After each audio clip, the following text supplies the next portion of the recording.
여러분, 이 나이에도 운이 바뀔까요? 이 나이에 운이 바뀌겠어요? 젊을 때 팔자가 다 정해지는 거 아니었나요? 지금까지 이렇게 살았는데 이제 와서 뭐가 달라지겠어요? 요즘 저한테 이런 질문을 참 많이 하십니다.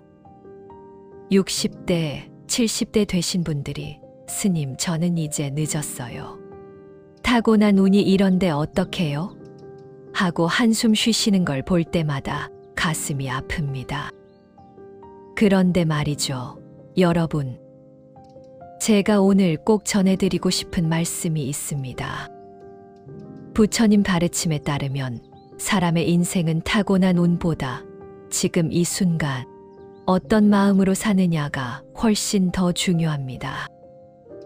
운이라는 게 말이죠, 돌에 새겨진 글씨처럼 고정된 게 아니에요. 물 위에 쓴 글씨 같은 겁니다. 계속 흘러가고 변하는 거예요. 그러니까 지금이라도 마음을 바꾸면, 습관을 바꾸면 운도 얼마든지 바뀔 수 있습니다. 오늘 제가 여러분께 드리는 이야기는 어려운 불교 교리가 아닙니다. 평생을 사신 여러분들이 아, 그래, 맞아, 나도 그랬지 하고 고개 끄덕이실 수 있는 그런 현실적인 이야기입니다. 제가 30년 넘게 절에서 많은 분들을 만나왔습니다. 그 중에는 80대의 마음을 바꿔서 완전히 다른 인생을 사신 분도 계시고 90대까지 건강하고 행복하게 사시는 분들도 많이 봤어요. 그분들의 공통점이 뭔지 아세요? 바로 마음을 바꾸셨다는 겁니다. 타고난 운, 그게 정말 뭘까요? 여러분, 타고난 운이 뭐라고 생각하세요? 부잣집에 태어나면 타고난 운이 좋은 거지. 건강하게 태어나면 팔자 좋은 거고, 머리 좋게 태어나면 인생 편한 거 아니야. 맞습니다. 우리는 보통 이런 걸 타고난 운이라고 부릅니다. 태어난 집안 부잣집인지 가난한 집인지, 타고난 건강 몸이 튼튼한지 약한지, 성격과 기질 성격이 활발한지 소심한지, 시대와 환경 전쟁 때 태어났는지 평화로울 때 태어났는지, 이런 것들 말이죠. 우리 힘으로 어쩔 수 없는 것들. 그래서 사람들은 타고난 운이라고 부르는 겁니다. 저도 이런 분들 많이 봤어요. 가난한 집에 태어나서 평생 고생하신 분, 몸이 약하게 태어나서 병원 신세를 많이 진 분, 전쟁통에 태어나서 제대로 교육도 못 받으신 분, 이런 분들이 나는 타고난 게 이래서 인생이 힘들었어 하고 한탄하시는 걸 정말 많이 들었습니다. 그런데 말입니다. 여기서 중요한 게 있어요. 이 타고난 운이라는 게 출발선이지 결승선이 아니라는 겁니다. 운동회 생각해 보세요. 달리기 할 때 앞에서 출발하는 사람이 있고 뒤에서 출발하는 사람이 있잖아요. 그런데 앞에서 출발했다고 다 1등 하나요? 아니죠. 뒤에서 출발해도 열심히 뛰면 앞지를 수 있어요. 인생도 마찬가지입니다. 부잣집에 태어나도 인생 망치는 사람 많고, 가난하게 태어나도 훌륭하게 사는 사람 많잖아요. 그게 뭐 때문이겠어요? 타고난 운 때문이 아니라 살면서 어떤 선택을 하고 어떤 마음으로 살았느냐가 더 중요한 겁니다. 제가 아는 할아버지 한 분이 계세요. 전쟁 고아로 태어나셔서 고아원에서 자라셨대요. 학교도 제대로 못 다니시고 먹고 살기 위해 온갖 일을 다 하셨대요. 타고난 운으로만 보면 정말 불행한 출발이죠. 그런데 이분이 평생 나는 운이 없어 라고 생각하신 게 아니라 그래도 나는 살아있어. 감사해라고 생각하시면서 사셨대요. 그렇게 긍정적으로 살다 보니까 주변에 좋은 사람들이 모이고 도와주는 사람들이 생기고 결국 작은 가게를 차리셔서 성공하셨어요. 지금은 80대이신데 정말 행복하게 사세요. 자식들도 효도하고 손주들도 찾아오고 동네에서 존경받는 어른이 되셨어요. 이분이 제게 이렇게 말씀하셨어요. 스님, 나는 타고난 건 불행했지만 지금은 세상에서 가장 행복한 사람이에요. 마음을 어떻게 먹느냐가 인생을 만드는 거더라고요. 부처님 말씀으로 풀어보면 부처님께서 이런 말씀을 하셨어요. 과거의 업이 오늘을 만들었지만 오늘의 선택이 내일의 업을 만든다. 무슨 뜻이냐면요. 과거에 내가 한 행동, 내가 쌓은 마음이 지금의 나를 만든 건 맞아요. 그런데 중요한 건 오늘 내가 어떻게 사느냐에 따라서 내일, 모레, 앞으로의 내 인생이 달라진다는 겁니다. 그러니까 나는 타고난 게 이래서 안 돼라고 포기할 필요가 전혀 없다는 거예요. 지금부터라도 마음을 바꾸고 습관을 바꾸고 행동을 바꾸면 운은 얼마든지 달라질 수 있습니다. 부처님께서는 또 이런 말씀도 하셨어요. 모든 것은 마음에서 비롯된다. 우리가 행복한지 불행한지, 운이 좋은지 나쁜지도 결국 내 마음이 어떠냐에 달려 있다는 겁니다. 똑같이 비가 오는 날인데 어떤 사람은 비 때문에 짜증나라고 하고 어떤 사람은 비 덕분에 시원하네라고 해요. 무엇이 다를까요? 날씨는 같은데 마음이 다른 거죠. 그래서 부처님은 마음 공부가 중요하다고 하신 겁니다. 많은 분들이 타고난 운에 대해 잘못 알고 계신 게 있어요. 타고난 운은 절대 못 바꾼다. 아니에요. 타고난 조건은 못 바꿔도 그걸 어떻게 받아들이고 살아가느냐는 바꿀 수 있어요. 그게 바로 운을 바꾸는 거예요. 젊을 때 운이 안 좋았으면 평생 안 좋다. 아니에요. 나이 들어서 운이 좋아지는 사람 얼마나 많은데요. 오히려 젊을 때 고생한 사람이 나이 들어서 더 지혜롭게 살고 더 감사하게 살아서 복을 받는 경우가 많아요. 운은 하늘이 정해준 거니까 어쩔 수 없다. 아니에요. 부처님께서는 운명론을 반대하셨어요. 모든 건 인연으로 이루어지는 거라고 하셨죠. 내가 어떤 인연을 만들어 가느냐에 따라 운이 달라진다는 겁니다. 운이 바뀌는 순간은 언제일까요? 여러분, 그럼 운은 언제 바뀔까요? 무슨 특별한 날짜가 있는 걸까요? 절에 가서 큰 기도를 해야 바뀌는 걸까요? 아닙니다. 운은 마음이 바뀌는 바로 그 순간부터 바뀌기 시작합니다. 첫 번째, 욕심이 줄어들 때. 나이 드신 분들 보면 두 부류가 있어요. 한 분은 나이 들수록 욕심이 더 많아지세요. 내가 손해봤어. 내가 받을 걸 못 받았어. 저 사람은 저렇게 잘 사는데 나는 왜 이래? 하면서 불평불만이 늘어나는 분. 또 한 분은 나이 들수록 욕심이 줄어드세요. 이만하면 됐어. 건강하게 하루 보내는 것만으로도 감사해. 자식들 잘 사는 거 보니 다행이야. 하면서 마음이 편안해지는 분. 여러분, 이 두 분의 운이 어떻게 다를 것 같으세요?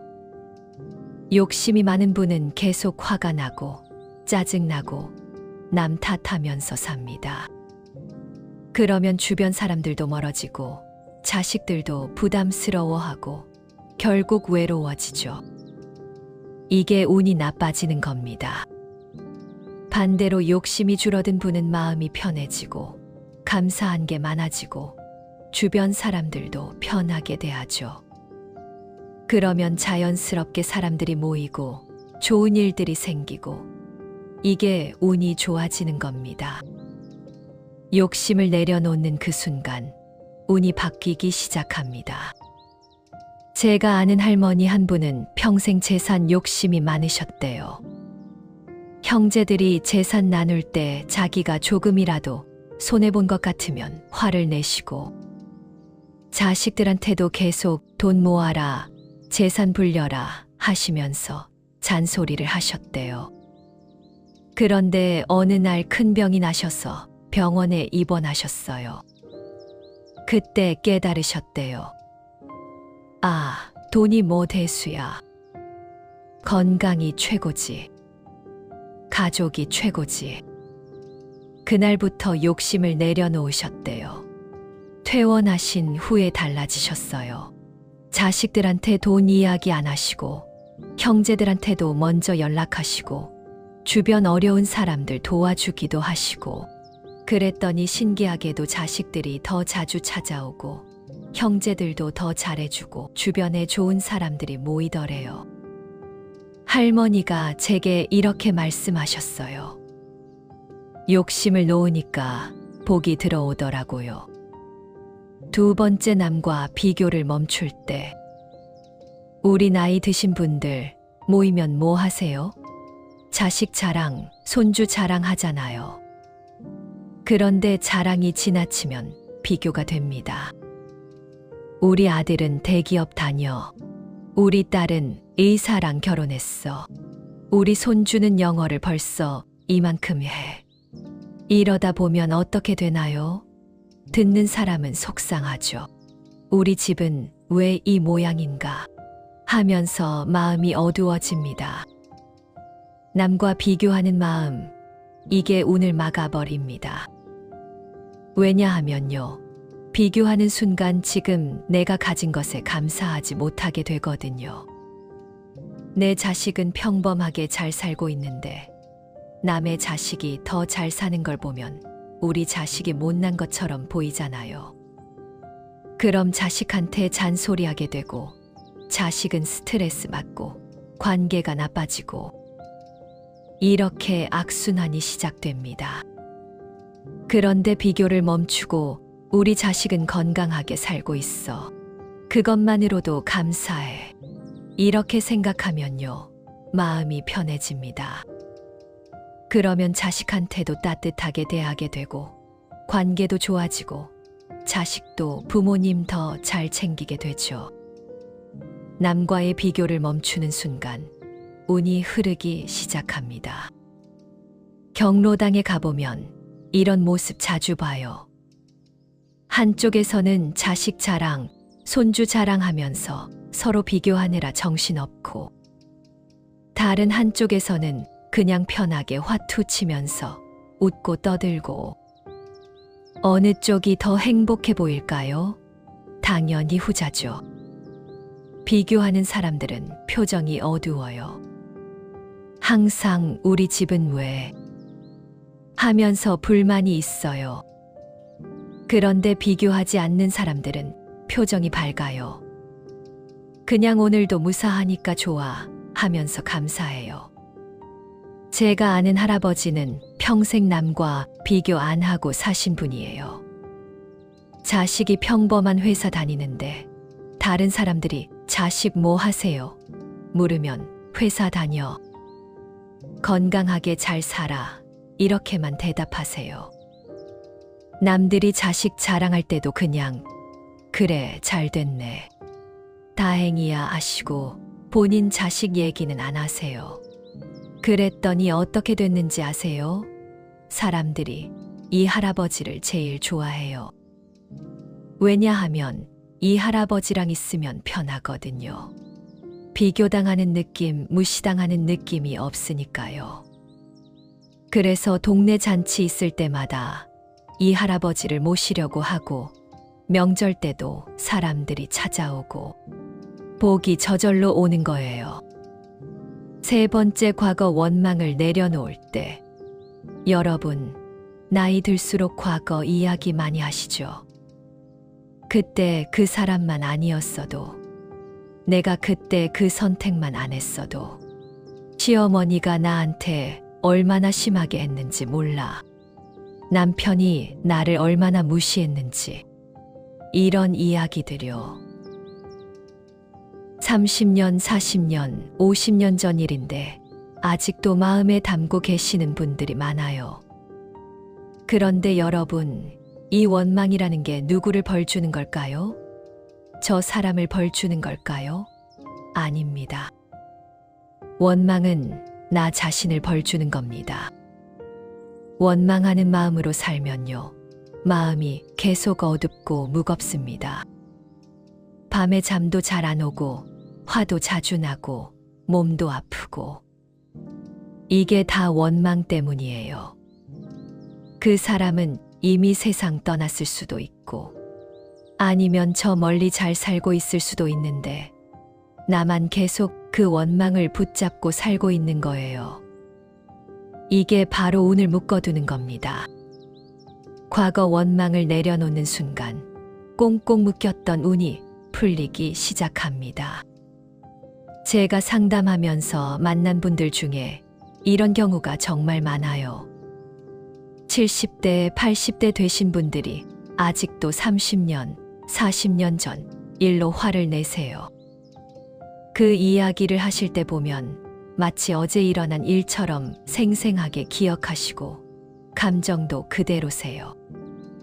시어머니가 그때 나한테 이렇게 말했어요. 남편이 그때 나를 이렇게 무시했어요. 형제들이 재산 나눌 때 나만 이렇게 손해봤어요. 이렇게 이야기하시는데 듣는 저까지 가슴이 답답해져요. 그 원망이 얼마나 깊은지 느껴지거든요. 그런데 말이죠. 그 시어머니는 이미 20년 전에 돌아가셨고, 그 남편도 10년 전에 세상 떠났고, 그 형제들도 각자 늙어서 병원 신세 지고 있는데, 정작 본인만 그 원망을 붙잡고 괴로워하고 계신 거예요. 네 번째, 누군가를 진심으로 위할 때. 나이 들면 외로워지기 쉽습니다. 자식들은 바쁘고 친구들은 하나둘 세상 떠나고 배우자마저 먼저 가시면 정말 쓸쓸하죠. 그런데 이럴 때 두 가지 길이 있어요. 하나는 나는 외로워. 아무도 날 안 찾아. 나는 버려졌어. 하면서 점점 더 안으로 움츠러드는 길. 또 하나는 나도 외롭지만 저 사람도 외롭겠구나 하면서 먼저 손 내미는 길. 여러분, 운이 좋아지는 사람은 후자입니다. 먼저 전화하는 사람, 먼저 인사하는 사람, 먼저 도움 주는 사람한테 복이 옵니다. 왜냐하면 그런 사람 주변에는 자연스럽게 사람이 모이거든요. 누군가를 진심으로 위하는 순간 좋은 운이 찾아오기 시작합니다. 제가 아는 할머니는 남편 돌아가시고 혼자 사세요. 처음에는 정말 외로워하셨대요. 하루 종일 집에만 있으면서 TV만 보고 자식들 전화 오기만 기다리고, 그런데 어느 날 깨달으셨대요. 나만 외로운 게 아니구나. 옆집 할머니도 혼자 사시는데 외로우시겠다.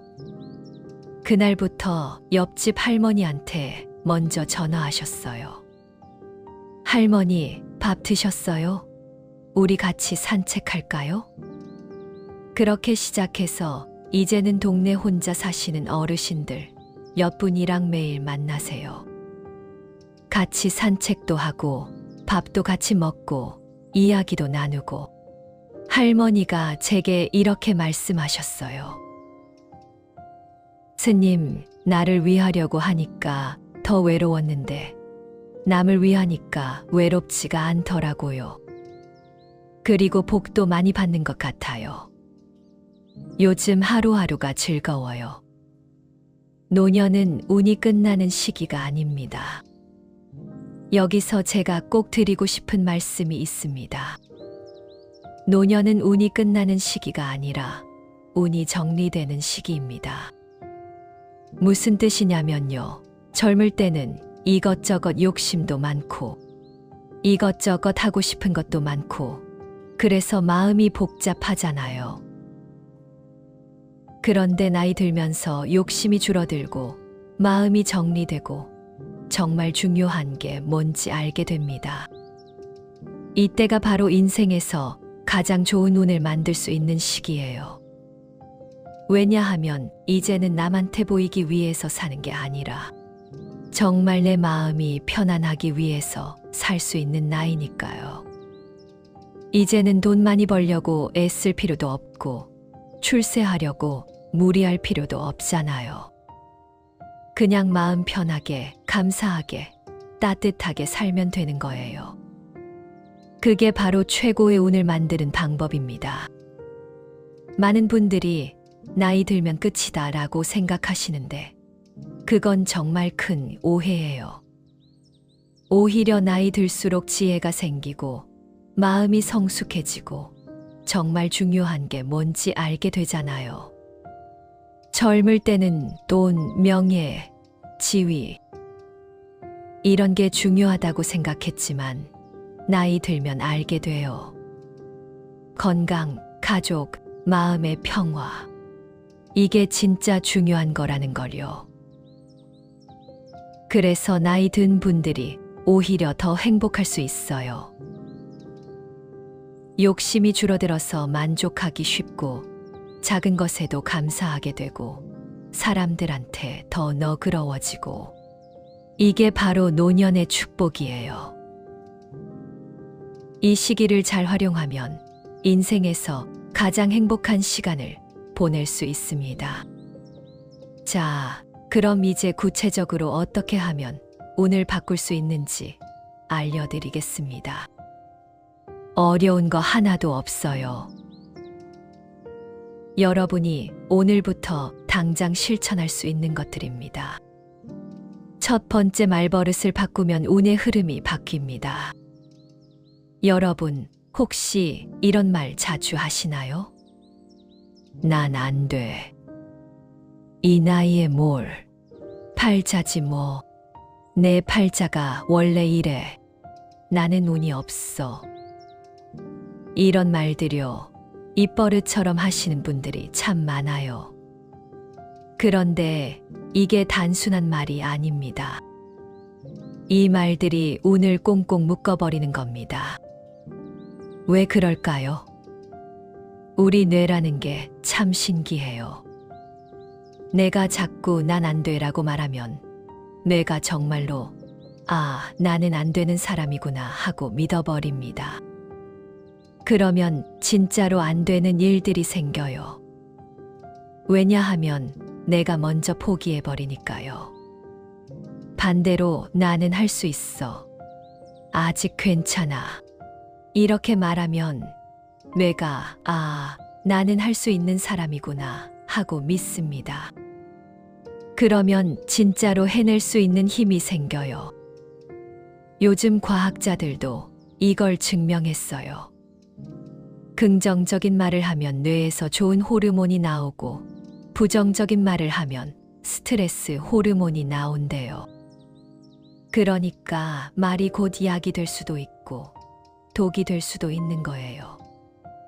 오늘부터 이렇게 말해보세요. 옛날 말 대신에 새로운 말로 바꿔보세요. 난 안 돼. 보다 그래도 해볼 만해. 예를 들어 자식이 엄마 스마트폰 이거 한번 해봐요 했을 때 난 안 돼. 어려워. 하지 말고 그래 한번 해볼게. 천천히 알려줘. 이렇게 말해보세요. 처음에는 진짜 어렵고 잘 안 될 수도 있어요. 그런데 해볼 만해라고 말하면 일단 시도는 하게 되잖아요.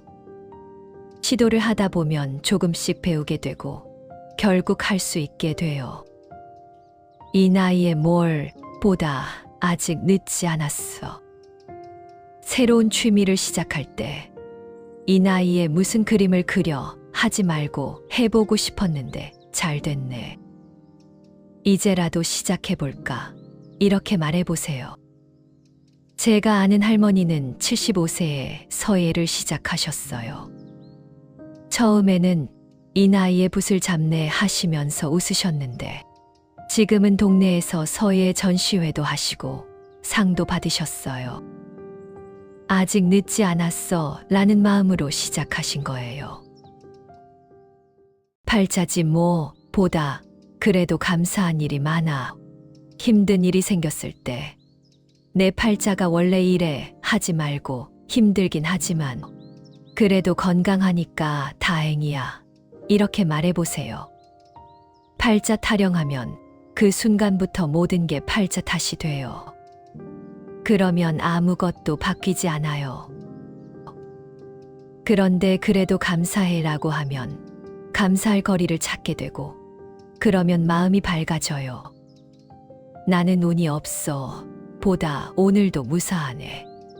아침에 일어났을 때 오늘도 또 하루구나 하지 말고 오늘도 눈 뜨고 일어났네. 감사하다. 이렇게 말해보세요.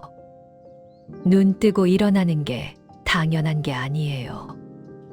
어젯밤에 잠들었다가 오늘 아침에 눈을 뜬 것, 그게 얼마나 큰 축복인지 아세요? 병원에 가보세요. 오늘 아침에 눈 못 뜬 사람들 얼마나 많은데요. 다 소용없어 보다 아직 할 수 있는 게 있어. 뭔가 잘 안 될 때 다 소용없어 포기할래 하지 말고 이건 안 됐지만 저건 해볼 수 있어 이렇게 말해보세요. 이렇게 말을 바꾸는 게 처음에는 어색할 거예요. 괜히 거짓말하는 것 같고 억지로 긍정적인 척하는 것 같을 수도 있어요. 그런데 계속 하다 보면요. 정말로 마음이 달라집니다. 그리고 마음이 달라지면 행동이 달라지고 행동이 달라지면 운이 달라지는 겁니다. 제가 아는 분이 한 분 계세요. 70대 할머니신데 평생 난 못해, 난 안 돼 이런 말을 입버릇처럼 하셨대요. 그래서 자식들도 뭘 물어보지도 않고 그냥 엄마는 어차피 못 하실 거야 하고 알아서 다 해버렸대요. 그런데 어느 날 절에 오셔서 법문을 들으시고 아, 내가 내 인생을 내가 포기하고 있었구나 하고 깨달으셨대요. 그날부터 말버릇을 바꾸기 시작하셨어요. 난 못해. 대신 한번 해볼게. 이 나이에 뭘 대신 배우면 되지. 그렇게 6개월을 지내셨는데요. 신기하게도 자식들이 달라졌대요. 엄마, 이거 해보실래요? 하면서 물어보기 시작하더래요. 그리고 할머니도 정말로 스마트폰도 배우고 유튜브도 보고 카톡도 하게 되셨어요. 이분이 제게 이렇게 말씀하셨어요. 스님, 세상이 달라진 게 아니라 내 말이 달라지니까 내 인생이 달라지더라고요. 그리고 1년 후에 다시 만났는데 더 놀라운 변화가 있으셨어요.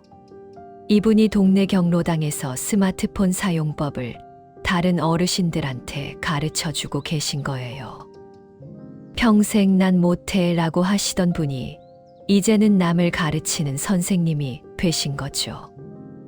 요즘 뇌과학자들이 밝혀낸 게 있어요. 우리가 하는 말이 뇌에 직접적인 영향을 준다는 겁니다.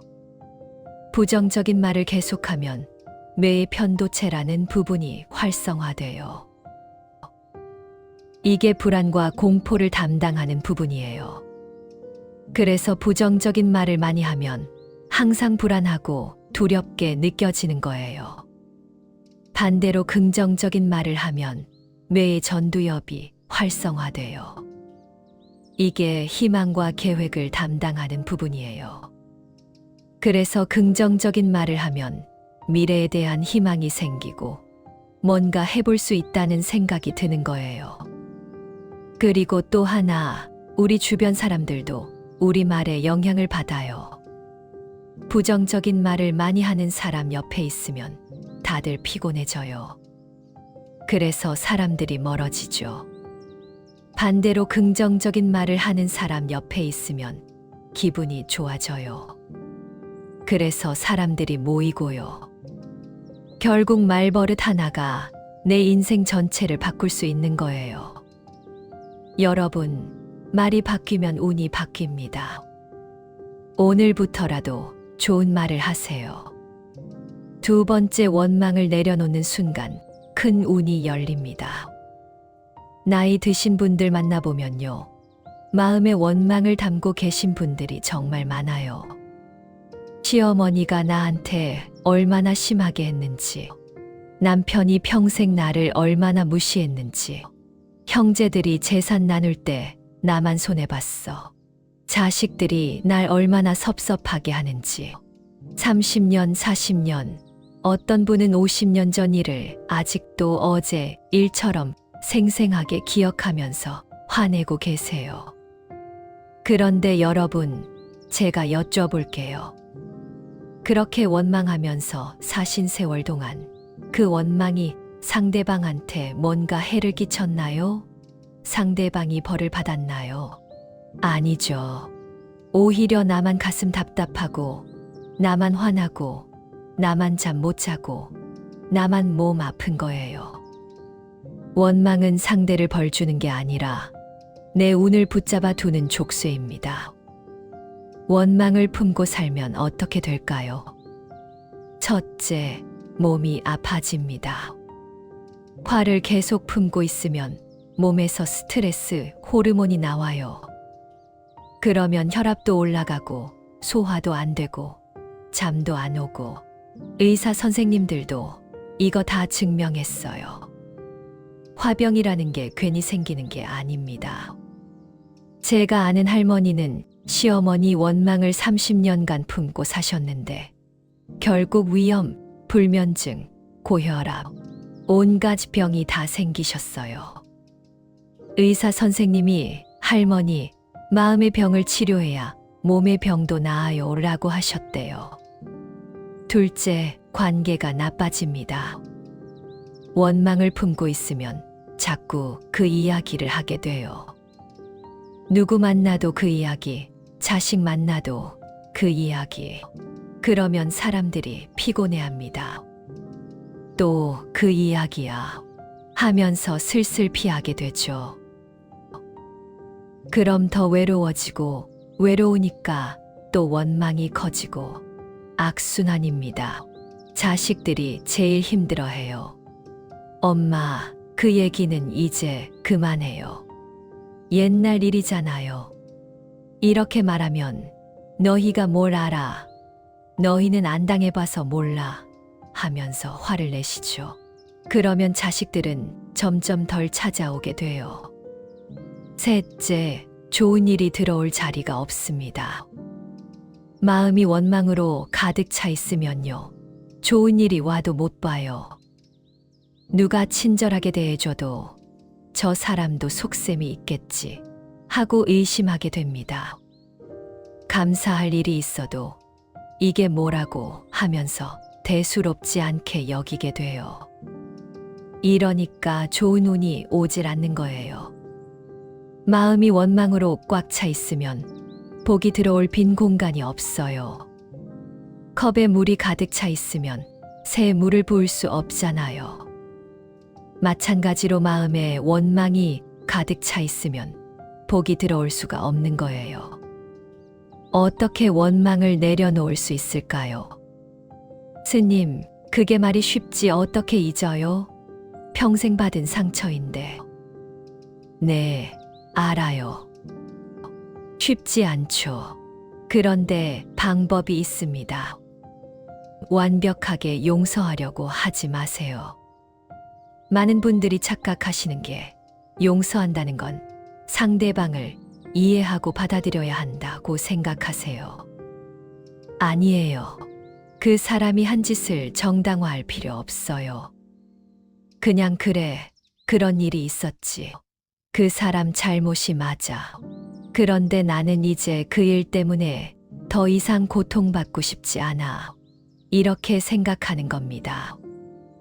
용서는 상대방을 위한 게 아니라 나를 위한 겁니다.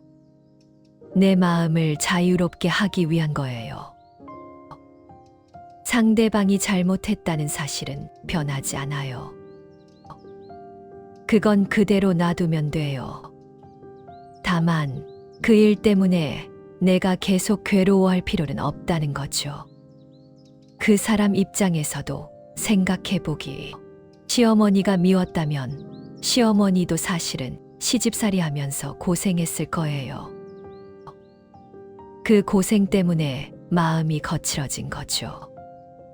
남편이 무뚝뚝했다면 그 남편도 사실은 가장으로서 책임감 때문에 힘들었을 거예요. 완벽하게 이해할 필요는 없어요. 그냥 그 사람도 힘들었겠구나 정도만 생각해줘도 됩니다. 그것만으로도 원망이 조금씩 녹아내려요. 제가 아는 할머니는 평생 시어머니를 원망했는데 어느 날 시어머니 일기장을 발견하셨대요. 거기에 이렇게 적혀 있더래요. 나도 며느리한테 잘해주고 싶은데 내 시어머니한테 받은 게 이것밖에 없으니 이렇게밖에 못 해주겠구나. 그 글을 읽고 할머니가 펑펑 우셨대요. 시어머니도 나름대로 힘들었구나. 시어머니도 피해자였구나. 이걸 깨닫고 나니까 원망이 사라지더래요. 감사한 것 찾아보기. 힘든 일이 있었지만 그 덕분에 얻은 것도 있을 거예요. 시어머니 모시느라 힘들었지만 그 덕분에 자식들한테 효도가 뭔지 가르칠 수 있었어요.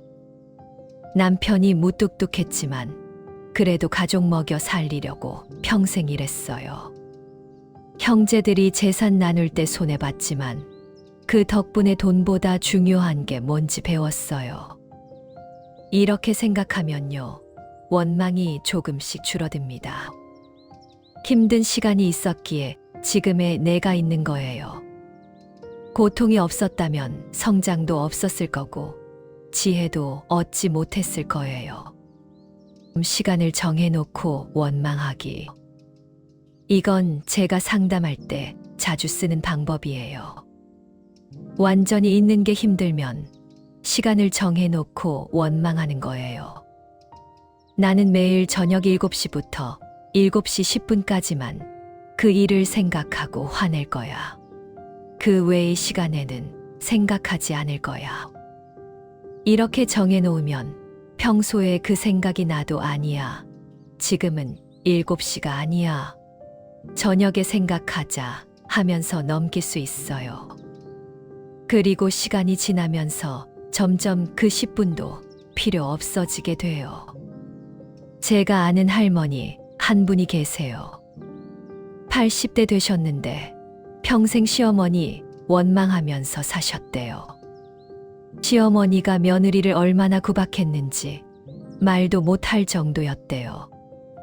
그런데 시어머니는 20년 전에 돌아가셨는데도 이 할머니는 아직도 그 이야기를 하면 일을 가셨어요.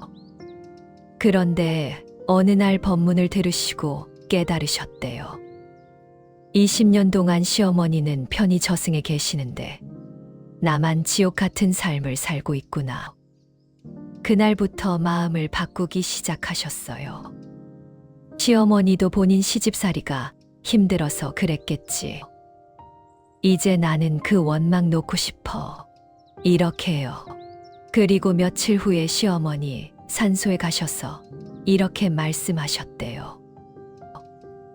어머님, 이제 원망 다 내려놓을게요.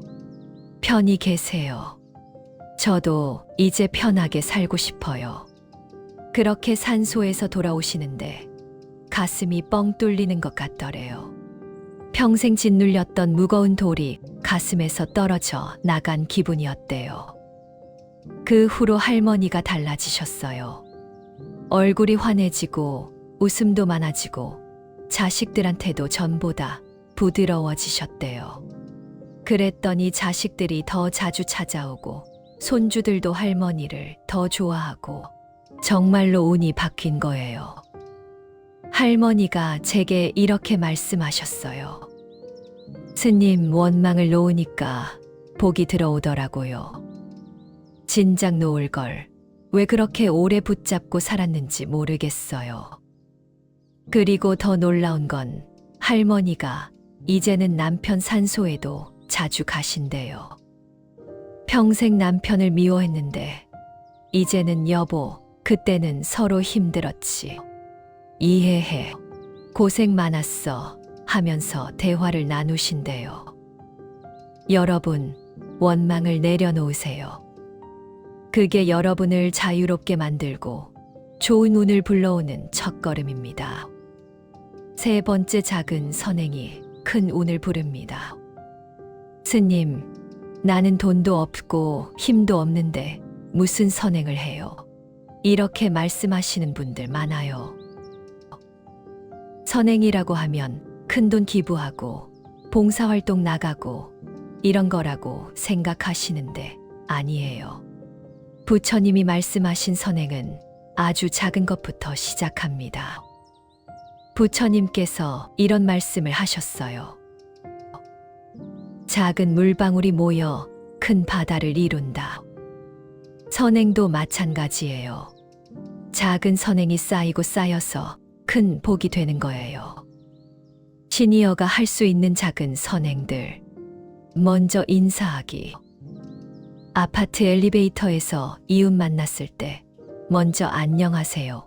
인사해 보세요. 상대방이 먼저 해주길 기다리지 말고요. 경비 아저씨, 청소하시는 분들한테도 먼저 인사하세요. 수고하세요. 한마디면 됩니다. 이게 선행이에요. 왜냐하면 내 인사 한마디가 상대방 기분을 좋게 만들거든요. 제가 아는 할아버지는 매일 아침 산책하시면서 만나는 모든 분들한테 인사하세요. 청소하시는 분, 운동하시는 분, 출근하는 젊은이들 모두에게 좋은 아침이에요 하고 밝게 인사하세요. 그랬더니 어떻게 됐는지 아세요? 동네 사람들이 이 할아버지를 보면 다들 웃으면서 반겨요. 할아버지 오셨네요 하면서요. 할아버지는 이제 동네의 마스코트가 되셨어요. 자리 양보하기. 버스나 지하철에서 나보다 더 힘들어 보이는 사람 있으면 자리 양보하세요. 나도 나이 들었는데 무슨 하지 마시고요. 나보다 더 힘든 사람은 항상 있어요. 임산부, 아기 아는 엄마, 다리 다친 사람. 이런 분들한테 자리 양보하는 거 큰 선행입니다. 어떤 분은 나도 70대인데 자리 양보해야 해 라고 물으세요. 그런데 생각해 보세요. 70대 건강한 분과 임신 8개월 된 젊은 여자분 중에 누가 더 힘들까요? 당연히 임산부죠. 나이로만 볼 게 아니라 진짜 누가 더 필요한지 보는 거예요. 그게 지혜예요. 따뜻한 말 한마디. 자식한테 전화할 때 왜 전화 안 해? 하지 말고 잘 지내고 있지? 바쁜데 무리하지 마. 이렇게 말해주세요. 며느리한테도 애들 밥은 제대로 챙겨? 하지 말고 고생 많아. 내가 잘하고 있어. 이렇게 말해주세요. 사위한테도 돈은 잘 벌고 있어. 하지 말고 우리 딸 잘 돌봐줘서 고마워. 이렇게 말해주세요. 이 따뜻한 말 한마디가 선행이에요. 말이 얼마나 큰 힘이 있는지 아세요? 제가 아는 며느리 한 분이 제게 이런 이야기를 하셨어요. 스님, 시어머니가 평생 저한테 한마디도 칭찬을 안 하셨어요. 항상 잔소리만 하시고 뭘 해도 부족하다고만 하시고 그래서 시댁 가는 게 너무 스트레스였어요. 그런데 어느 날 시어머니가 갑자기 너 고생 많다. 잘하고 있어라고 하시는 거예요. 그 한마디에 제가 눈물이 났어요. 평생 듣고 싶었던 말이었거든요. 따뜻한 말 한마디가 사람의 마음을 이렇게 움직여요. 그러니까 여러분도 오늘부터 좋은 말을 해보세요. 감사 문자 보내기. 요즘은 카톡이 있잖아요. 누가 뭘 해줬을 때 고마워 문자 한 통 보내보세요. 자식이 반찬 가져다 줬을 때 잘 먹을게 고마워. 친구가 전화해줬을 때 전화해줘서 고마워. 덕분에 기분 좋았어. 이런 거요. 문자 한 줄 보내는 때 1분도 안 걸려요. 그런데 이게 얼마나 큰 선행인지 아세요? 자식들이 가장 듣고 싶어 하는 말이 뭔지 아세요? 잘했어. 고마워. 사랑해. 이런 말이에요. 그런데 한국 부모님들은 이 말을 잘 안 하세요. 부끄러워서, 어색해서. 그런데 문자로는 좀 더 쉽게 할 수 있잖아요. 오늘 자식한테 사랑한다. 문자 한 통 보내보세요. 자식이 얼마나 좋아할지 몰라요. 웃는 얼굴로 대하기. 표정도 선행이 될 수 있어요. 누구를 만나든 인상 쓰지 말고 웃는 얼굴로 대해보세요. 마트 계산대에서, 은행 창구에서, 병원에서 직원들한테 웃는 얼굴로 감사합니다 하면 그 사람들 기분이 좋아져요. 그럼 여러분한테도 더 친절하게 대하고요. 서비스 직원들이 얼마나 힘든지 아세요? 하루 종일 손님들 응대하면서 인상 쓰는 사람, 화내는 사람, 짜증내는 사람, 이런 사람들을 계속 만나요. 그러다가 웃는 얼굴로 감사합니다 하는 손님을 만나면 정말 힘이 나는 거예요.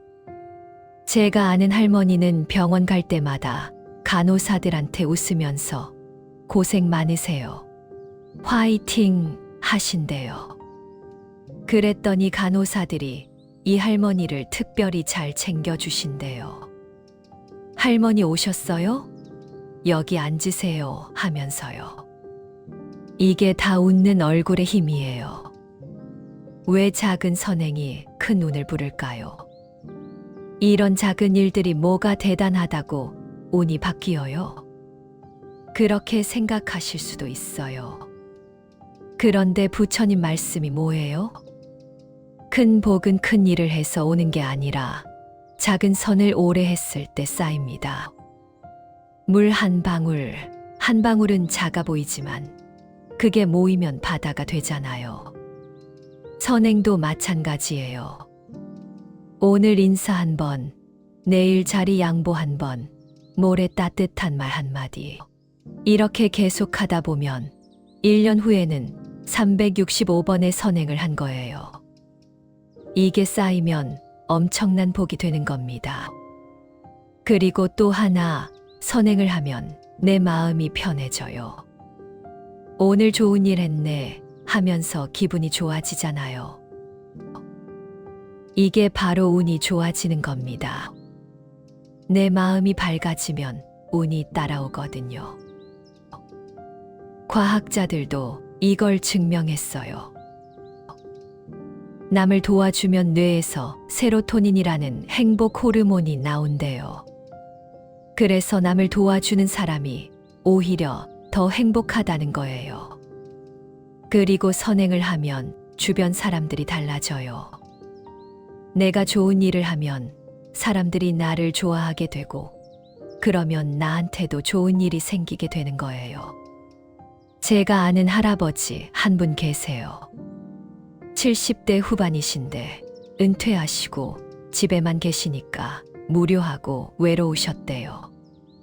자식들도 바쁘니까 자주 못 오고 친구들도 하나둘 아프거나 돌아가시고, 그래서 아침마다 아파트 단지를 산책하시는데 어느 날부터 쓰레기 줍기를 시작하셨대요. 길에 버려진 담배꽁초, 휴지, 이런 거 주워서 쓰레기통에 버리시는 거예요. 처음에는 내가 미쳤나, 남이 버린 쓰레기를 왜 내가 줍나 싶으셨대요. 그런데 계속 하다 보니까 이웃들이 알아봐 주시더래요. 어르신, 항상 우리 동네 깨끗하게 해주셔서 감사합니다. 덕분에 아이들 놀기 좋아요. 그리고 경비 아저씨도 어르신 복 많이 받으실 거예요. 하고 인사해 주시고요. 그렇게 1년을 지내셨는데요. 신기한 일이 생겼대요. 이웃들이 할아버지를 더 찾게 된 거예요. 뭐 좋은 정보 있으면 알려주고, 맛있는 거 있으면 나눠주고, 병원 갈 때 차 태워주고. 할아버지가 제게 이렇게 말씀하셨어요. 스님, 저는 그냥 쓰레기나 줍고 있었는데 복이 굴러 들어오더라고요. 이제는 하루도 안 빠지고 쓰레기 줍고 다녀요. 그게 제 낙이에요. 그리고 더 놀라운 건 이제는 다른 어르신들도 할아버지를 따라서 쓰레기를 주우신대요. 나도 할 수 있는 일을 해야겠다 하면서요.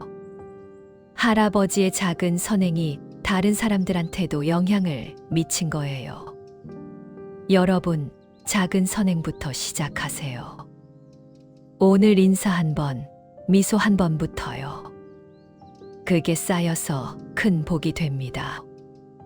네 번째, 내 인생을 받아들이는 순간 운이 풀립니다. 이게 가장 중요한 이야기일 수도 있어요. 나이 드신 분들 보면 많이 후회하세요. 그때 그 사람 만나지 말걸.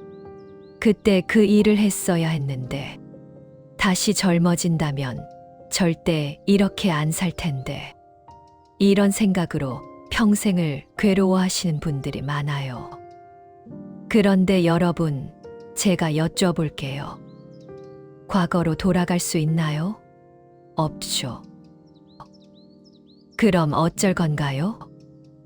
계속 후회하면서 괴로워할 건가요? 아니면 이제라도 받아들이고 앞으로 나아갈 건가요? 왜 나만 이런 인생이었을까? 스님, 나는 왜 이렇게 힘든 인생을 살았을까요?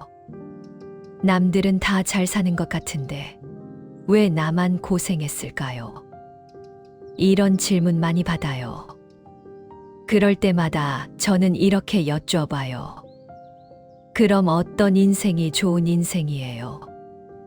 돈 많은 인생. 그런데 돈 많은 사람 중에도 불행한 사람 많아요. 자식들이 재산 때문에 싸우고, 믿었던 사람한테 사기당하고, 돈 때문에 오히려 더 외로운 사람들 많아요. 건강한 인생. 그런데 건강해도 마음이 불안하면 행복하지 못해요. 건강한데 외롭고, 건강한데 무료하고, 건강한데 목표가 없어서 우울한 사람들 있어요. 자식 잘된 인생. 그런데 자식 잘 돼도 자식이 부모 안 찾아오면 슬프잖아요. 자식이 성공해서 바쁘니까 오히려 더 못 보는 경우도 많고요. 결국 어떤 인생이든 힘든 부분은 있어요. 완벽한 인생은 없습니다. 부자는 부자대로 고민이 있고, 가난한 사람은 가난한 사람대로 고민이 있어요. 건강한 사람은 건강한 사람대로, 아픈 사람은 아픈 사람대로. 각자 다 짐을 지고 살아가는 거예요. 남의 인생은 겉으로만 보이니까 좋아 보이는 거예요. 그 사람도 집에 가면 나름대로 고민이 있고, 걱정이 있고, 슬픔이 있어요. 질문을 바꿔보세요. 왜 나만 이런 인생이었을까? 질문은 답이 없는 질문이에요. 이 질문을 계속하면 평생 괴로워요. 그런데 이렇게 질문을 바꿔보면 어떨까요? 이 인생을 통해 내가 배워야 할 건 무엇이었을까? 가난하게 살았다면 돈보다 중요한 게 뭔지 배웠을 거예요. 가족의 소중함, 건강의 고마움, 작은 것에 감사하는 마음. 이런 걸 배웠잖아요. 시집살이가 힘들었다면 인내심을 배웠을 거예요. 그리고 나는 며느리한테 그렇게 안 해야겠다는 걸 배웠잖아요. 병치레가 많았다면 건강할 때 감사해야 한다는 걸 배웠을 거예요. 그리고 아픈 사람 마음을 이해하게 됐잖아요. 이렇게 생각하면요, 힘들었던 일들이 다 의미가 있어요. 나를 성장시킨 경험이 되는 거예요. 제가 아는 할머니는 젊을 때 큰 화재를 당하셨어요. 집이 다 타버리고 가진 것을 다 잃으셨어요. 정말 힘든 시간이었대요. 그런데 나중에 이렇게 말씀하셨어요. 그때 그 일이 있었기에 나는 물질이 전부가 아니라는 걸 깨달았어요. 그리고 진짜 중요한 건 가족이고 건강이고 서로 사랑하는 마음이라는 걸 배웠어요. 그 화제가 오히려 축복이었던 것 같아요. 이게 바로 인생을 받아들이는 거예요. 힘든 일을 원망하는 게 아니라 그 일을 통해 배운 걸 찾아내는 거죠. 수용이 뭘까요? 수용이라는 게 그래, 내 인생이 이거밖에 안 돼. 포기하자가 아니에요. 수용은 내 인생이 이랬구나. 이제 이걸 인정하고 여기서부터 다시 시작하자는 겁니다. 과거는 바꿀 수 없어요. 그런데 지금과 미래는 바꿀 수 있어요. 과거를 인정해야 지금을 바꿀 수 있어요.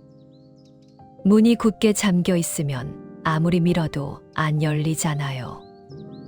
그런데 열쇠를 꽂으면 문이 열리죠. 수용이 바로 그 열쇠예요. 내 인생이 이랬어. 힘들었어. 그래도 나는 여기까지 왔어. 이제 남은 인생은 다르게 살아볼게. 이렇게 받아들이는 순간 꽁꽁 닫혀 있던 운의 문이 활짝 열립니다. 많은 분들이 과거에 갇혀서 살아요. 그때 이랬어야 했는데, 그때 저랬어야 했는데 하면서 계속 과거만 생각해요. 그러면 현재를 살 수가 없어요. 과거는 이미 끝난 거예요. 그걸 아무리 후회해도 바뀌지 않아요. 그런데 지금은 달라요. 지금은 내가 선택할 수 있어요. 지금부터 어떻게 살 건지는 내가 정할 수 있어요. 제가 아는 할머니 한 분이 75세에 남편을 여의셨어요. 50년을 함께 산 남편이었는데 갑자기 돌아가셨어요. 할머니는 너무 슬퍼서 1년 내내 울기만 하셨대요. 왜 나를 두고 갔어? 어떻게 나 혼자 살라고? 이렇게요. 그런데 어느 날 꿈에 남편이 나타나셨대요. 그리고 이렇게 말했대요. 여보, 이제 그만 울어. 당신 우는 거 보면 나도 가슴 아파서 못 가겠어. 이제 나 보내주고 당신 인생 사세요.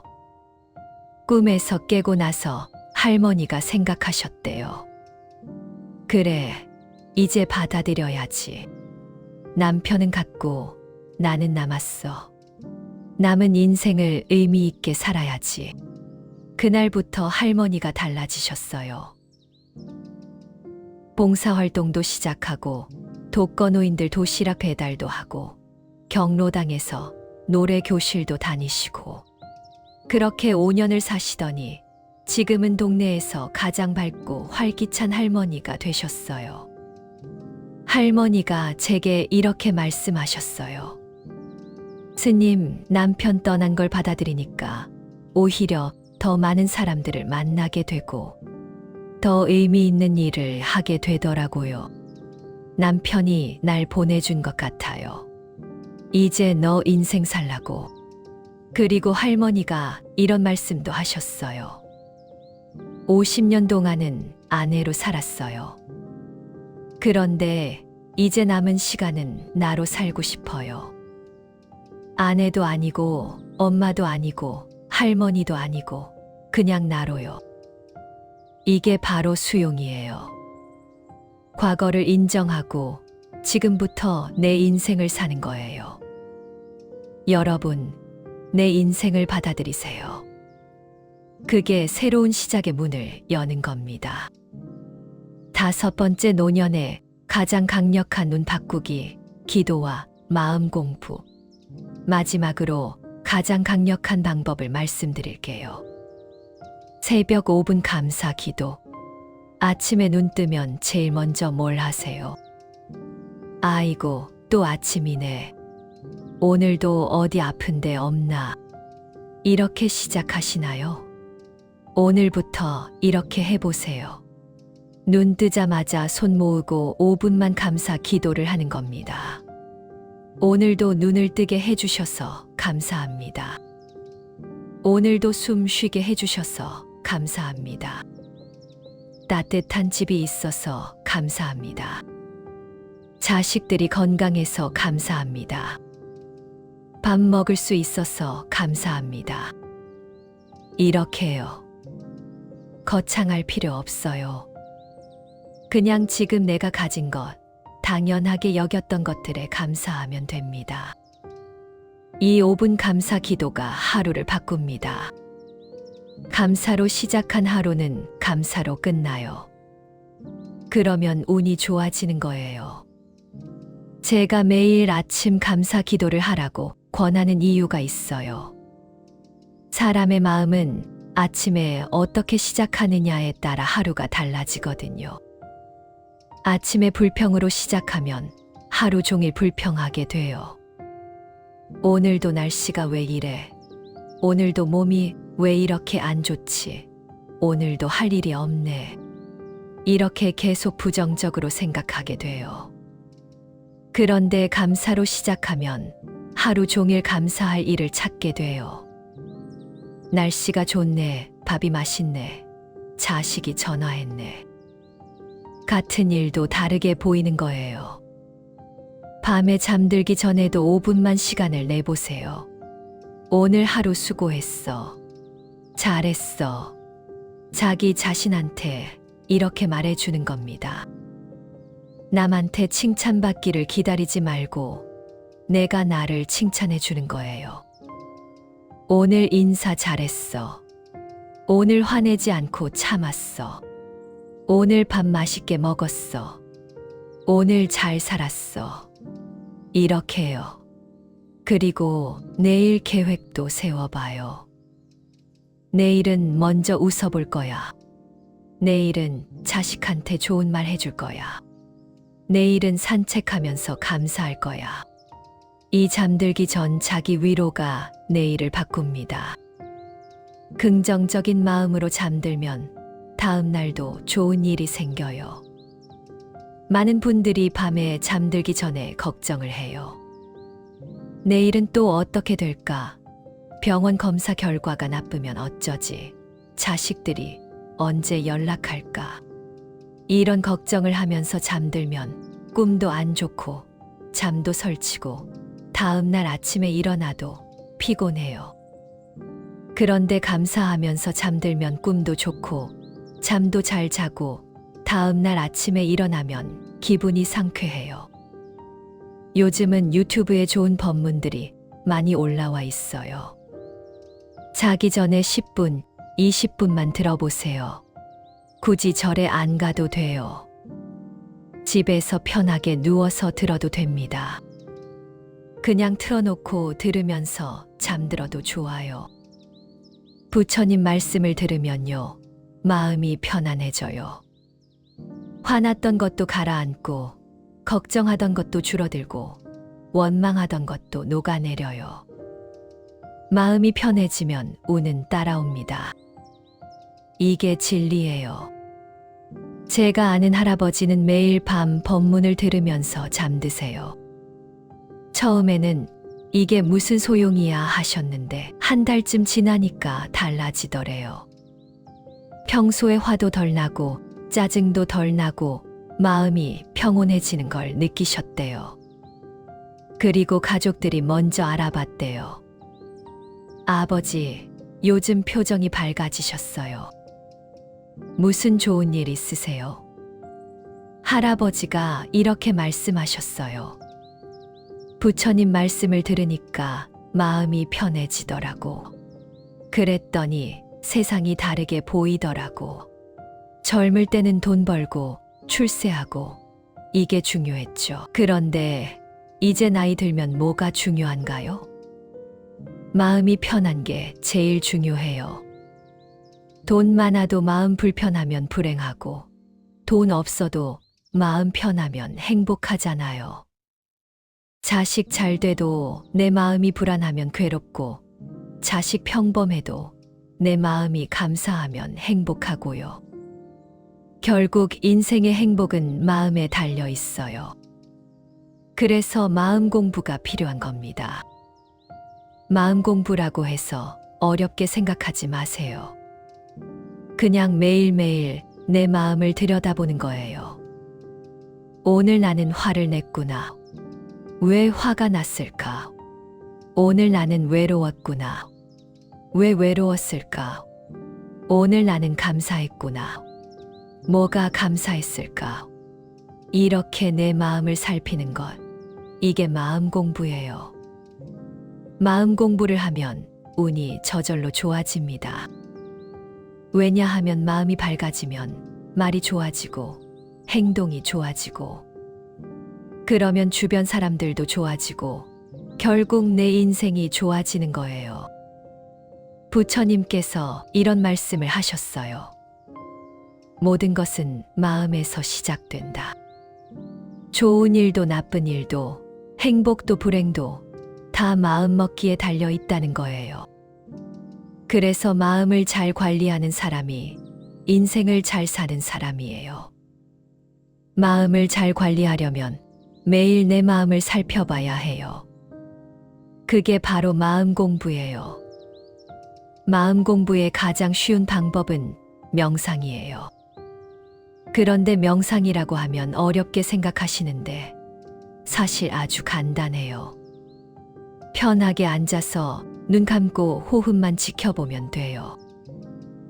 들숨, 날숨, 들숨, 날숨. 이렇게 5분만 해보세요. 처음에는 잡념이 많이 생길 거예요. 저녁에 뭐 먹지? 내일 병원 가야 하는데 자식이 언제 전화할까? 이런 생각들이 계속 떠오를 거예요. 그럴 때마다 다시 호흡으로 돌아오면 돼요. 아, 지금 잡념이 생겼구나. 다시 호흡으로 돌아가자. 이렇게 계속 하다 보면 점점 마음이 고요해져요. 그리고 마음이 고요해지면 내 마음 속에 있는 걱정, 불안, 원망, 이런 것들이 보이기 시작해요. 아, 내가 이런 걱정을 하고 있었구나. 내가 이런 불안을 가지고 있었구나. 내가 이런 원망을 품고 있었구나. 이렇게 알아차리는 순간 그것들이 조금씩 녹아내려요. 마음이 정화되는 거예요. 마무리 지금 이 순간이 가장 중요합니다. 여러분, 긴 이야기 여기까지 들어주셔서 정말 감사합니다. 오늘 제가 드린 말씀을 다시 한번 정리해 드릴게요. 운이란 고정된 게 아닙니다. 타고난 운은 출발선일 뿐이에요. 지금 어떻게 사느냐가 더 중요합니다. 운을 바꾸는 5가지 방법. 말버릇을 바꾸세요. 난 안 돼. 대신 해볼 만해. 원망을 내려놓으세요. 나를 위해서 용서하세요. 작은 선행을 하세요. 인사, 미소, 따뜻한 말 한마디. 내 인생을 받아들이세요. 과거를 인정하고 지금부터 다시 시작. 기도와 마음 공부를 하세요. 감사하고 위로하고 마음을 살피세요. 이 5가지요. 하루아침에 다 하려고 하지 마세요. 하나씩 천천히 시작하세요. 오늘은 말버릇만 바꿔보고, 내일은 인사 먼저 해보고, 모레는 감사 기도를 해보고, 이렇게요. 제가 마지막으로 꼭 전해드리고 싶은 말씀이 있어요. 운이 좋은 사람은 타고난 사람이 아니라 마지막에 마음을 바꾼 사람입니다. 무슨 뜻이냐면요. 인생 막바지에 가서도 난 이래서 안 돼 라고 포기하는 사람이 있고, 그래도 나는 할 수 있어 라고 희망을 갖는 사람이 있어요. 운이 좋은 사람은 후자예요. 끝까지 희망을 놓지 않은 사람, 끝까지 마음을 바꾸려고 노력한 사람한테 복이 옵니다. 나이가 들었다고 끝난 게 아니에요. 70대든 80대든 90대든 마음만 바꾸면 운은 얼마든지 바뀔 수 있어요. 제가 아는 할머니 중에 95세에 수채화를 시작하신 분이 계세요. 손주가 선물로 물감 세트를 사다 드렸는데 처음에는 이 나이에 그림을 어떻게 그려 하셨대요. 그런데 심심해서 한 번 붓을 들었는데 그게 너무 재밌으신 거예요. 그림 그리는 시간만큼은 모든 걱정을 잊게 되고 마음이 평온해지더래요. 지금은 매일 그림을 그리세요. 가족들한테 선물도 하시고 동네 전시회에도 출품하시고 95세에 새로운 인생을 시작하신 거예요. 할머니가 이렇게 말씀하셨어요. 나이는 숫자일 뿐이에요. 중요한 건 마음이에요. 내 마음이 젊으면 나는 젊은 거예요.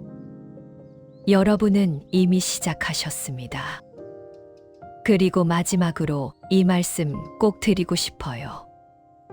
지금 이 글을 읽고 계신 여러분, 이미 운이 바뀌기 시작하셨습니다.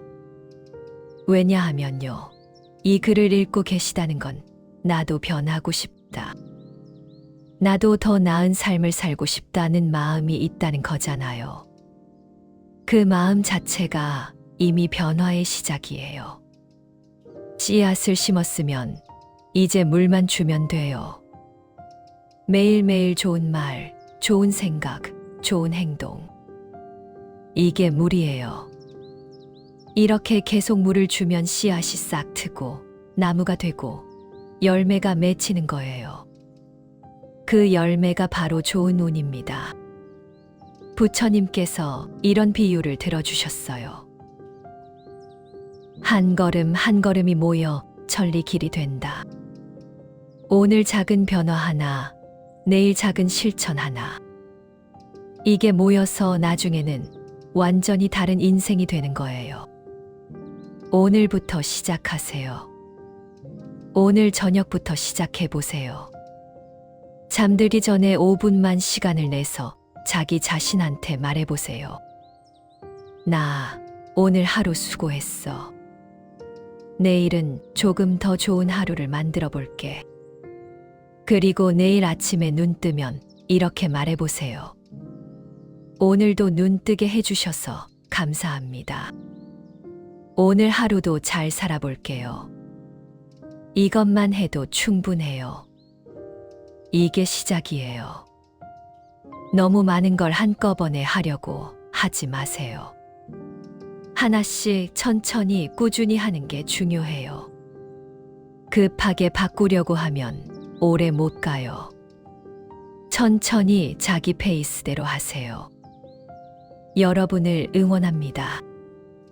여러분, 인생은 70부터라는 말 아세요? 70세부터가 진짜 자유로운 인생이에요. 이제는 남 눈치 볼 필요 없고 출세 걱정할 필요 없고 그냥 내가 하고 싶은 대로 내 마음이 편한 대로 살 수 있는 나이예요. 이 자유로운 시간을 원망과 후회로 보내지 마세요. 감사와 기쁨으로 보내세요.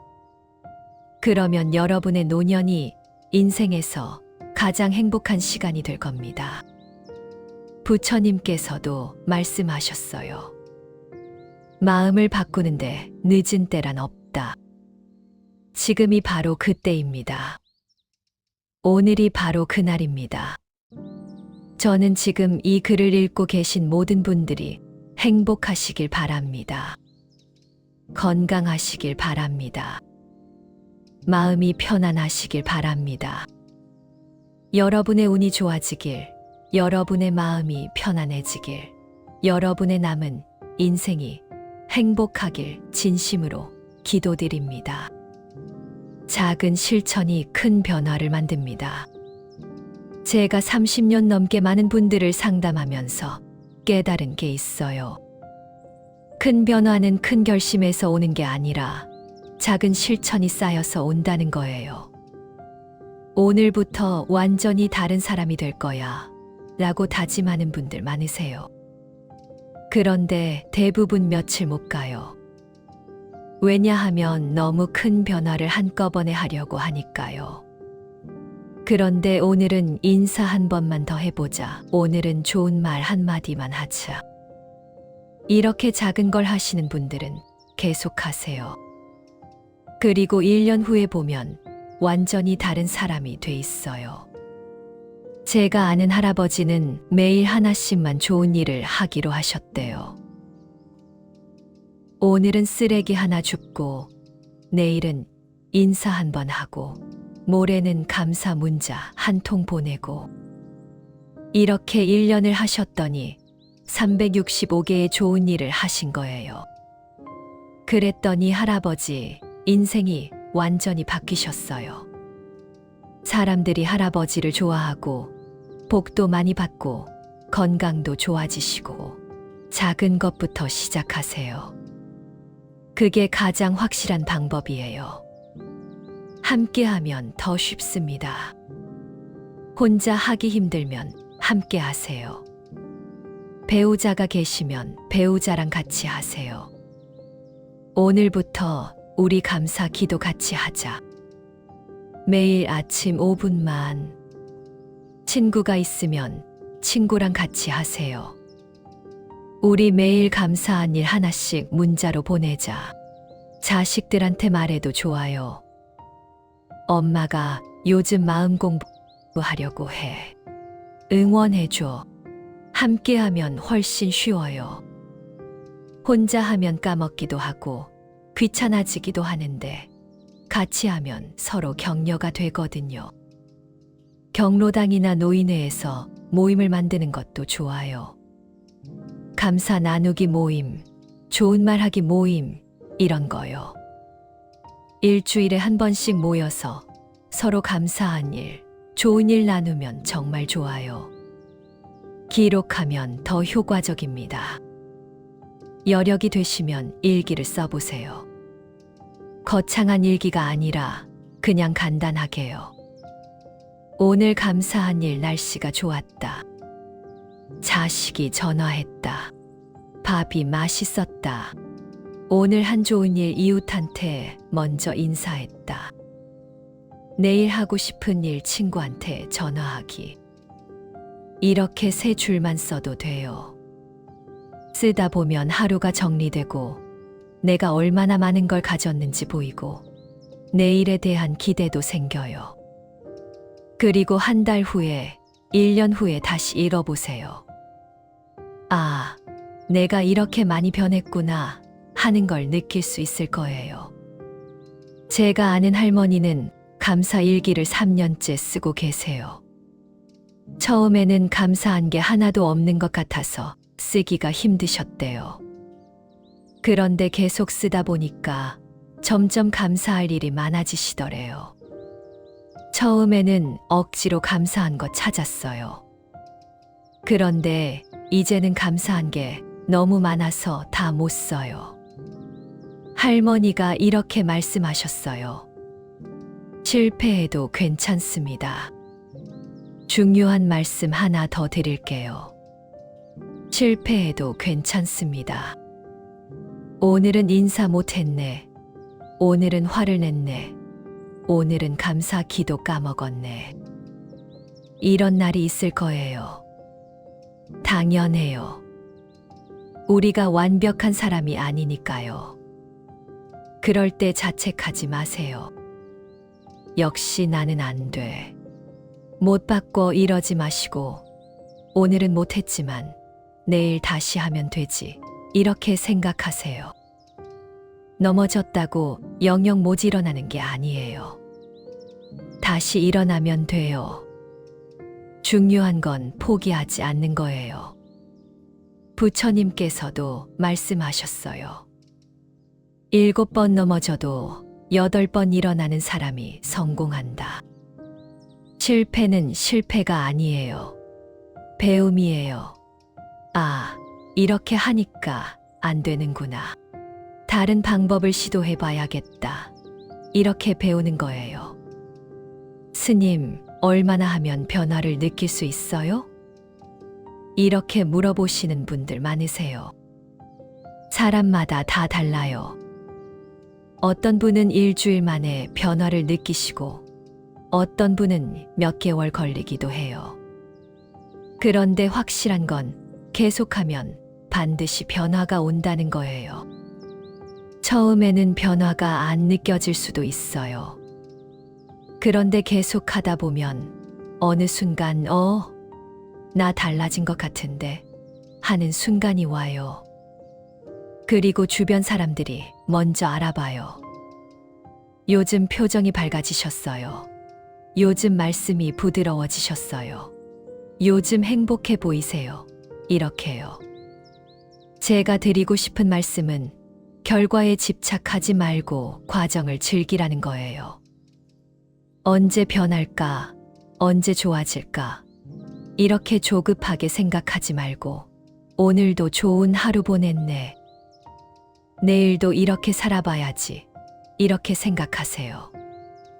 그러다 보면 어느새 변해 있을 거예요. 주변에도 나눠주세요. 여러분이 변화를 경험하시면 주변 분들한테도 나눠주세요. 나 요즘 이렇게 하는데 좋더라. 너도 한번 해봐. 이렇게 말씀해 주시면 그 분들도 변화할 수 있어요. 그리고 그 분들이 또 다른 사람들한테 전하고 이렇게 퍼져나가는 거예요. 부처님 가르침이 뭔가요? 모든 중생이 행복하길 바라는 마음이에요.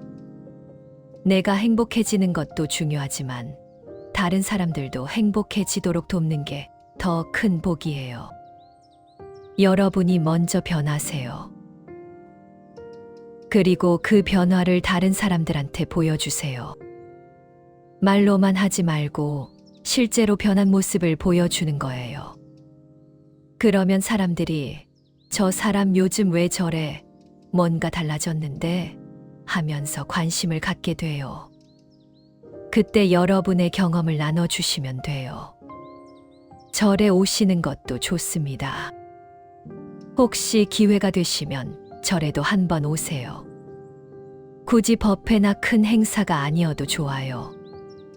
그냥 산책하듯이 절에 와서 마당을 걷고 부처님께 절하고 차 한 잔 마시고 가는 것만으로도 마음이 평안해져요. 절에 오시면 스님들이랑 이야기도 나눌 수 있어요.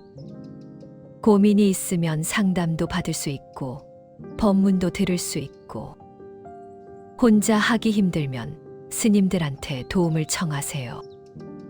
그리고 절에는 비슷한 고민을 가진 분들이 많이 오세요. 그분들이랑 이야기 나누다 보면 나만 힘든 게 아니구나. 다들 비슷한 고민이 있구나 하면서 위로가 돼요. 혼자 끙끙 앓지 마시고 나오세요. 사람들을 만나세요. 이야기를 나누세요. 그게 큰 힘이 돼요. 감사합니다. 긴 글 여기까지 읽어주셔서 진심으로 감사드립니다. 이 글이 여러분의 삶에 작은 도움이라도 되길 바랍니다. 이 글을 읽으시고 나도 한번 해봐야겠다 하는 마음이 드셨다면 그것만으로도 충분해요. 그 마음이 시작이에요. 여러분 한 분 한 분이 모두 소중합니다. 여러분이 살아온 인생도, 지금 겪고 계신 어려움도, 앞으로 이루고 싶은 꿈도 모두 소중해요. 나이가 들었다고, 능력이 없다고, 여건이 안 된다고 스스로를 낮게 보지 마세요. 여러분은 충분히 가치 있는 분들이에요. 그리고 여러분에게는 아직 시간이 있어요. 변할 수 있는 시간이, 행복해질 수 있는 시간이, 의미 있는 삶을 살 수 있는 시간이 아직 남아 있어요. 그 시간을 잘 쓰세요. 원망과 후회로 보내지 말고 감사와 사랑으로 채우세요. 마지막으로 딱 하나만 더 말씀드릴게요. 오늘부터 시작하세요. 내일이 아니라 오늘부터요. 다음 주부터 할게요. 새해부터 할게요. 이러지 마세요. 오늘, 지금, 이 순간부터 시작하세요. 아침에 일어나면 감사하기, 만나는 사람한테 먼저 인사하기, 자식한테 좋은 말 해주기, 잠들기 전에 자기 위로하기, 이것만 해도 충분해요. 오늘부터 시작하세요. 여러분의 남은 인생이 가장 아름답고, 가장 의미 있고, 가장 행복한 시간이 되길 기도합니다. 건강하세요. 행복하세요. 감사하세요. 합장.